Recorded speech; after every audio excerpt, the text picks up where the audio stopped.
ఏం తెలివని ఎడ్డిమూలి లెక్క ఏమో ఎడ్డి సూపులు చూడుండ్రి ఈ మోతెవారి మొగాయన్నే ఫోన్ పేల లంచం తీసుకుని ఏసీ బోర్లకు అడ్డం పొడుగు నిలువు దొరికిండట. గులాబీ కోటలు కూడా ముంగడ పెట్టి లేవు, పైసలు కూడా లేవు.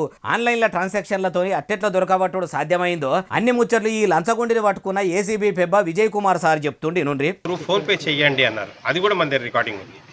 ఆ రికార్డింగ్ మీద ఫోన్ పే చేసాము. ఫోన్ పే చేసింది ఎవరికి వెళ్ళిందో ఫోన్ పే మన దగ్గర ఉంటుంది, ట్రాన్సాక్షన్స్ ఉంటాయి కాబట్టి ఆ phone pay transactions exchange of A2 దగ్గర నుంచి, అంటే రాజేందర్ రెడ్డి దగ్గర నుంచి సునీల్ గారికి ట్రాన్స్ఫర్ అయిన అమౌంట్ కూడా ఉంది.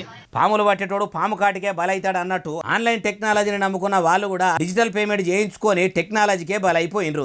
మరి ఆ దొరికిన లంచగొండి సునీల్ ఎవరు అంటే తహసీల్దార్ ఆఫీసులో సర్వేయర్ గా పనిచేస్తున్నాడట. పెదపల్లి జిల్లాలో ఉన్న ఒక ఆయన వచ్చి భూమిని కొలిసి సర్వే చేసి అన్ని బరాబరు ఉన్నాయి అన్నాకనే నా పేరు మీదకి పట్టా చేయండి అని సర్వేయర్తో అంటే 20,000 లంచం డిమాండ్ చేస్తే 10,000కు బేరం కుదిరిందట. పైసలు ఇస్తే ఏసీ బోర్లకు పట్టిస్తారేమో అని ఫోన్ పే చేయమన్నాడట. ఫోన్ పేల పైకం కొట్టినంటే వేరే అవసరాలకు కొట్టించుకొని ఉండొచ్చు, అట్లా కూడా అనుమానం రావచ్చు కదా అంటే కాల్ రికార్డింగ్ కూడా ఉన్నదట. అట్లా దొరికిపోయిండు. అయినా సర్కారు నెల నెల ఇచ్చే జీతాలు చాలకపోతే వేరే కొలువు చూసుకున్నాడో వేరే దందా చేసుకోవాలి కానీ ఇట్లా కొలువును అడ్డం పెట్టుకొని లంచాలు తీసుకుంటే ఇట్లనే దొరుకుతారు.